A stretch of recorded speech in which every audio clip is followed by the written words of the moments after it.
Al oído.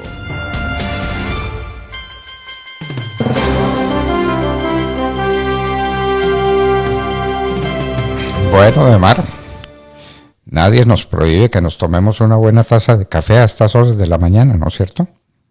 No, Nadie nos señor, lo... y además ya es No, costumbre, toda la vida na- tomándonos una taza de café en medio del programa. nadie nos lo puede prohibir. Bueno, yo le quiero preguntar, ¿qué se sabe sobre el nombramiento de quien haya de sustituir al gerente de la Federación Nacional de Cafeteros que fue destituido por orden de Gustavo Petro? Porque las cosas hay que llamarlas por su nombre. Petro le da órdenes a los cafeteros y los representantes de los cafeteros la aceptan. Y aceptan la destitución del mejor gerente que ha tenido la Federación de Cafeteros en su historia. ¿Quién lo reemplaza? Pues por ahora se habla de un sonajero con algunos nombres de quienes pudieran llegar a reemplazar a el doctor Roberto Vélez. Vamos a ver quiénes de esos aparecerán o quiénes van a asumir el reto. En el sonajero, que es lo que se va sabiendo por ahora, ahí se dice que hay unas postulaciones que se ha hecho dentro de la misma federación, de los comités y de parte del gobierno nacional. Una de las personas que está empezando a sonar para ocupar el cargo de la gerencia y que podría postular el gobierno, oiga usted, El gobierno nombrando a los representantes de los gremios, faltaba más. es la ¿Quién es señora ese? Marcela Ureña. No tengo noticia de ella, ex viceministra de Agricultura de la administración Duque, quien hoy ocupa el cargo de delegada del gobierno ante el Comité Nacional de Cafeteros. Es una de las máximas instancias que tiene la federación. Se dice que ella pudiera ser la persona que entre en reemplazo del doctor Vélez. Qué horror, qué horror. De manera que el gobierno es el que le impone a los cafeteros, no solamente que saquen a Roberto Vélez a las patadas, al mejor gerente que ha tenido la federación en su historia, sino que va a nombrar a su sustituto. Y entonces el problema del café, ¿quién lo atiende? ¿Quién recuerda a los cafeteros? ¿Quién recuerda a los que trabajan de sol a sol para producir el mejor café del mundo y para llevarlo a los mercados internacionales? Recuerde que Roberto Vélez vivía con la maleta hecha para ir aquí y allá en todas partes, vendiendo el mejor café del mundo, ya preparado, ya tostado, ya empacado, ya listo, lo que no se había visto nunca en la historia de Colombia. Y entonces ahora, ¿quién se va a ocupar de los cafeteros? ¿Quién va a saber lo que es un semillero, lo que es un almácigo, lo que es una planta de café caturra o tal vez un borbonal? ¿Quién sabe de eso? No importa. Normal lo El que que pasa en el diga, gobierno Petro. Se nombra de ministro de Defensa a un señor que no tiene ni idea de las fuerzas militares ni de policía. Se nombra de ministro fuera de Minas. distinto de que las odia, distinto de que las odia. Además, súmele. Lo único que se sabe es que las odia. Bueno, Y nombra a una señora ministra de Minas y Energía que no tiene la más remota idea de nada, de nada. Bueno, de filosofía puede que sepa y de lo que haya estudiado, pero pues de minas y energía pero no tiene la más remota idea y más o menos se lo pasa todos los días diciendo algo para luego rectificarse, diciendo y rectificarse, diciendo y rectificarse y ponerse la cobija o la ruana grande del petrismo que indica que lo que hay que hacer es una transición energética. Se le pregunta que cómo, cuándo y dónde, ella dice hay que hacerla. Esa es la respuesta. No, ella no entiende muchas cosas. Entonces tenemos una ministra que tiene esa condición, muy parecido a lo que ocurre con el de defensa. Y si usted se va a otros ámbitos del espectro, encuentra un ministro de Justicia que ha dicho tranquilamente que hay que entender la rabia de los que protestan con piedras, palos, y si cometen delito, pues hay que entenderlos porque ellos están en su derecho a la protesta. Entonces, yo no sé, ¿cómo le ese parece? sonajero de ministros de este gobierno es bien particular. ¿Cómo le parece? Matar, pero el problema no es ese, sino que se está protestando. Entonces yo mato porque protesto. Protesto, luego mato. Hágame el favor, hágame el favor. Bueno, a propósito de ese protesto, luego mato, por fin salió un magistrado, ayer lo vi, ya no recuerdo quién es, pero protestando por la decisión de Gustavo Petro de poner en libertad a unas personas que están condenadas por la justicia. ¿Dónde está la separación de los poderes? ¿Dónde está el respeto al Poder Judicial de Colombia? ¿De quién depende la libertad o de quién depende el castigo de una persona acusada, investigada y sentenciada por los jueces de la República? ¿Depende de Gustavo Petro? Es decir, el presidente los puede sacar con toda tranquilidad y decir, ustedes están pagando una pena, como dicen por ahí popularmente, me vale huevo lo que están diciendo los jueces, yo me los llevo porque ustedes van a ser gestores de paz. ¿Eso es jurídicamente posible? Pues, doctor Fernando, no, aunque el presidente Petro se siente todopoderoso y cree que lo puede hacer de cualquier manera, y no es tan así. Bien por el magistrado Hugo Alexander Ríos, que es el presidente del Tribunal de Bogotá, que aseguró absolutamente de manera clara que es equivocado señalar que los capturados y judicializados en el marco de eso que llamaron la protesta social en diferentes ciudades del país fueron víctimas de una persecución judicial o de decisiones acomodadas. En criterio del magistrado, y compartimos ese criterio, doctor Fernando, los privados de la libertad como consecuencia de medidas de aseguramiento ordenadas por los jueces están allí porque hay investigaciones que median y que indican el tipo de delitos que cometieron. Actualmente hay 650 personas procesadas en el marco de las investigaciones y el trabajo de la Fiscalía. De esas, hay 300 que están en el listado de beneficiarios o posibles beneficiados por el gobierno y que se podrían convertir en gestores de paz.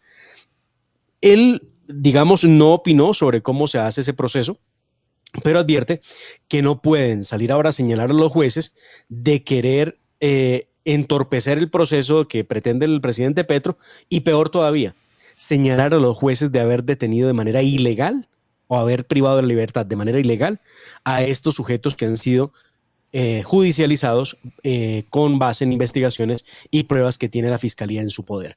Así que interesante que salga y diga algo. Mi pregunta es otra. Existen las figuras de la amnistía y el indulto, y eso está previsto en la Constitución, y hay que atenerse a las reglas jurídico-constitucionales que permiten dar amnistía e indulto. Pero estos no están ni amnistiados ni indultados. Simplemente que al presidente de la República no le vale un comino lo que digan los jueces porque el que manda es él. Y el Poder Judicial. Doctor Fernando, y la separación de poderes. A ver. Y es que tanto gente que perteneció o que pertenece a las FARC como los que pertenecen al ELN en gobiernos, recuerdo del presidente Uribe, del presidente Santos, del presidente Duque, tuvieron la posibilidad de salir en esa figura de gestor de paz en una solicitud que hace el presidente de turno. Pero, ¿cuál es la diferencia fundamental? Que aquí no estamos hablando de estructuras o organizaciones criminales con fines políticos o con uso de delitos políticos, rebelión, asonada, sedición, sino de delitos comunes, terrorismo, homicidio, lesiones personales, lesión contra servidor público. Son diferentes los casos. Por lo mismo, evidentemente el presidente Petro no podría solicitar la libertad de estos de primera línea porque ninguno está afincado, a no ser que resuelvan ahora, después de haberlo negado todo el tiempo, que sí pertenecían a la FARC o sí pertenecían al ELN, y como están en conversaciones, entonces pueden llevar la figura de gestores de paz. Lo cierto es que la figura no sirve para excarcelar de manera masiva a ningún grupo de criminales. Nunca ha ocurrido en Colombia y no está para eso hecha la figura. Así que sí hay un gran error que comete el presidente o sus asesores que creen que los pueden dejar en libertad, así como el que cierra y abre los ojos, entonces ya quedaron en libertad. Eso no es un gran error. Esa es una violación flagrante de la ley y de la Constitución. Son los jueces de la República los que determinan si una persona es o no culpable y si debe o no debe pagar una pena y cuál debe ser esa pena. No se le olvide, nulo crimen, nula pena sine ley. ¿Dónde está la ley que autoriza a Gustavo Petro a contradecir, a contravenir la decisión de un juez o de un tribunal de la República? ¿Dónde está esa facultad? ¿Dónde está la separación de los poderes? ¿Dónde está esa facultad de Gustavo Petro? Insisto. Bueno, simplemente se la inventó, le dio la gana, y como en Colombia no hay quien proteste, ¿no? Nos están dejando solos en esa tarea, entonces le preguntamos a los jueces, Señores, ¿ustedes están de acuerdo con eso? Los privados de la libertad no dependen de ustedes sino por la comisión de delitos, sino que dependen del gobierno, que es el que determina si esa gente cumple o no cumple una pena de prisión.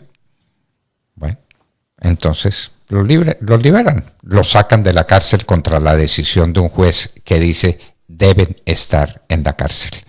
Separación de poderes, autosuficiencia del Poder Judicial, respeto por las sentencias de los jueces, en absoluto no. Bueno, le subieron el salario a los congresistas. Demar, ¿cuánto queda ganando un congresista después de ese aumentico? Congresistas y magistrados de las Cortes y procuradores delegados y contralores delegados y ¿quiénes más? ¿Quiénes dependen? El fiscal, el procurador, los fiscales delegados, los magistrados. ¿Cuánto quedan ganando?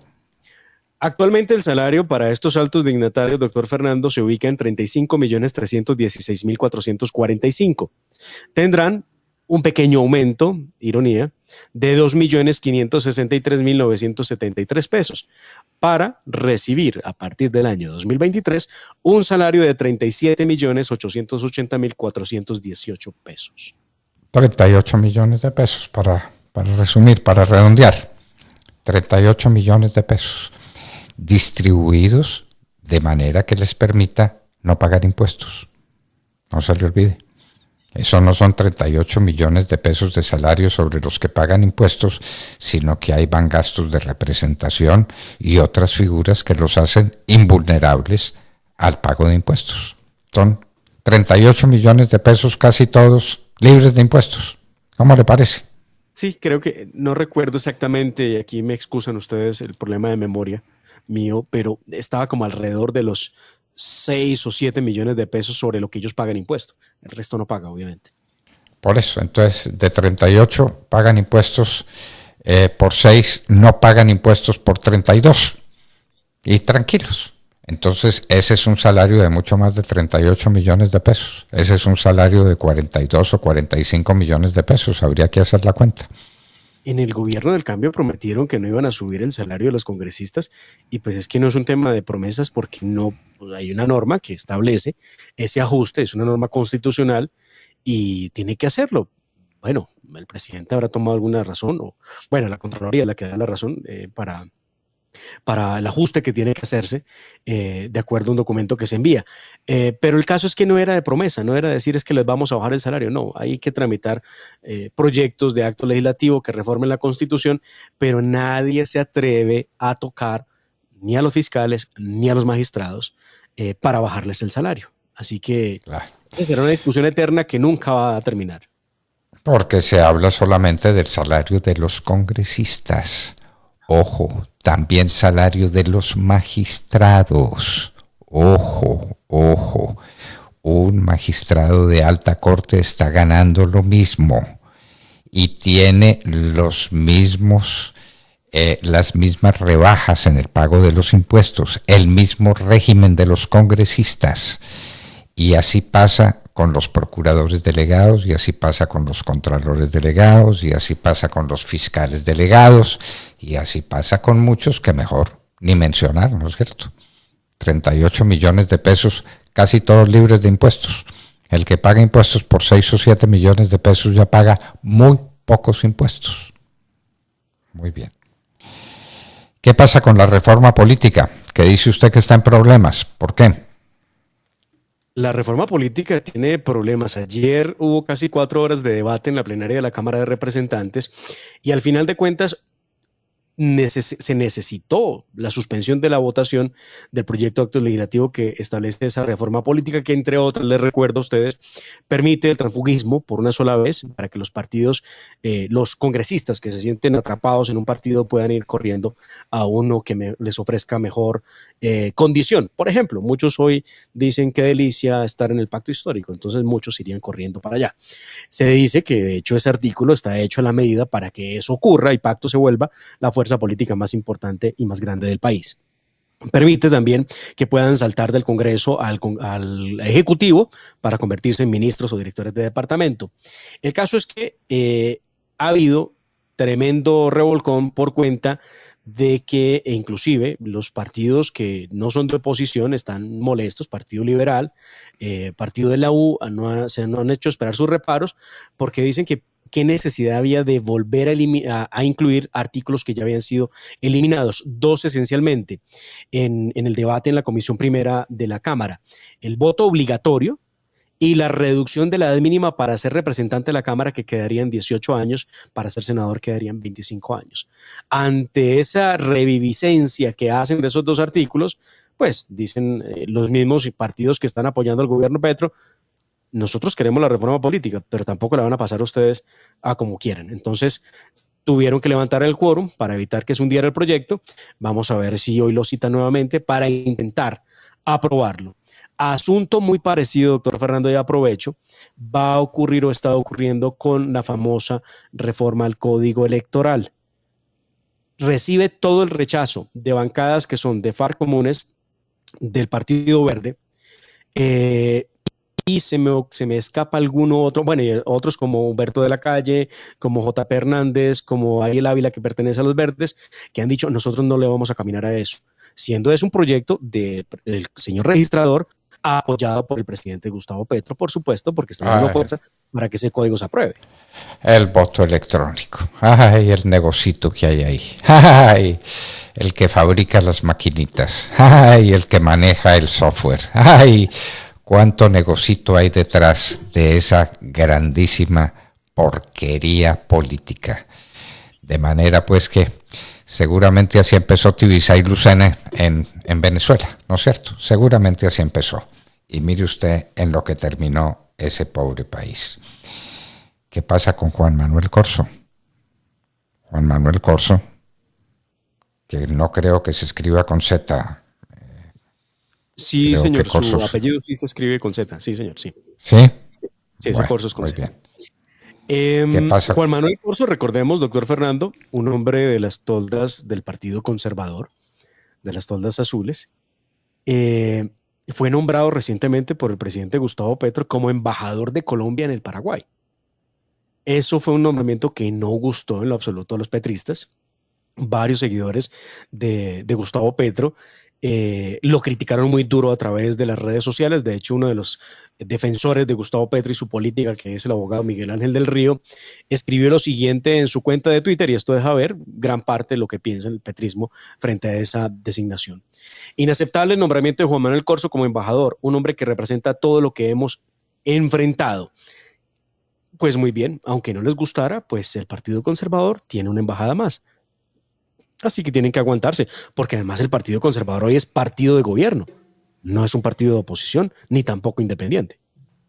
El partido de gobierno, el Partido Conservador, partido de un gobierno guerrillero. Ay, si uno lograra entender este país, si uno lograra entenderlo. Bueno, ¿cuál es la versión de Martín Sombra sobre qué? Martín Sombra es uno de los más sombríos criminales que ha habido en Colombia. ¿De qué da su versión Martín Sombra? Esto de los relatos de Martín Sombra, doctor Fernando, ante la Justicia Especial para la Paz sobre reclutamiento producen una verdadera indignación. Escuchemos qué fue lo que dijo Martín Sombra en una de esas audiencias. 700, yo recibí 700 en el campamento del Barrial. Eso era un barrial, ustedes saben que es un barrial, porque no creo que ustedes, un barrial es lleno de agua y de todo. Y esos muchachos los tenía un negro que llamaba Omar. Y como yo no porque sea racista, pero el negro ni la bendita noche. El negro no tenía formación de nada, no era y no corran por ahí contra el monte y tomen aguapanela. Bueno, yo recojo todos los muchachos tenían condilomas, piojos. Tenían veneria, muchachos, más de una faruca, o sea, un desastre. Yo los recojo y yo seco el campamento del Barrial a pura pala. Yo les enseñé, ¿qué les enseñé yo a ellos? Les enseñé ingeniería militar, explosivos, comunicaciones, enfermería, construir trincheras, refugios vietnamitas. Yo salí que de ahí una fuerza especial. Saqué 300 que salieron para diferentes frentes, bloques. Este relato, doctor Fernando, llama la atención, se publica de manera parcial, no total. Y es la pregunta que uno le haría a la JEP. ¿Por qué razón solamente publican unos apartes de lo que dicen estos sujetos cuando comparecen ante sus despachos? ¿Por qué no lo publican completo? Son horas y horas de testimonio que debiera uno tener acceso a ellas para escuchar esta barbarie, esto que es un crimen de guerra, y que obviamente nunca van a pagar un día de cárcel por ese crimen de guerra, que es el reclutamiento forzado de menores de 15 años. Este señor admite con toda tranquilidad que efectivamente sí, ahí hubo niños entre los 10 y los 15 años de edad que fueron reclutados por ellos. Ah, pero qué maravilla, pero les enseñaron muchas cosas interesantes, como fabricar explosivos, por ejemplo, como hacer tantas cosas indebidas para continuar eso que llaman la guerra. Él era el maestro, y lo dice con mucho orgullo, y la JEP lo pone en libertad, porque esa es la justicia especial para la paz que elegimos para que favoreciera a los miembros de las FARC.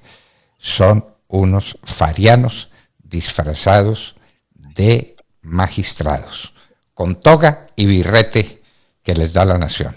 ¡Qué espanto! Martín Sombra, lo escucharon ustedes, ¿verdad? Para que no quede duda ninguna. Bueno, y están diciendo que la ministra Irene Vélez no entendió por qué le hacían moción de censura. ¿No entendió ni eso siquiera? Pues yo le invito a que escuchemos este audio donde ella, pues claramente con una sonrisa, como pocas veces se le ve en su rostro, expresaba la felicidad que sentía al haberse hundido la moción de censura en su contra en la Cámara de Representantes. Escuchemos. Creo que tenemos claridad de que hay un respaldo total, no solo a la ministra, sino sobre todo a esta política de gobierno y a esta política minero-energética del cambio.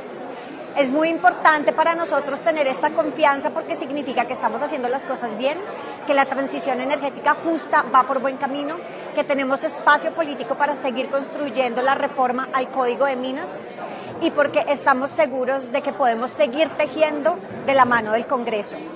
Este logro es un logro colectivo, es un logro de un gran equipo de trabajo que hay dentro del ministerio, que está jugado porque este gobierno del cambio sea un gobierno para la justicia ambiental y la justicia social también en el Ministerio de Minas y Energía. Pero ¿cuál es el mérito o cuál es el logro si las mayorías son del petrismo en el Congreso? No vemos por dónde.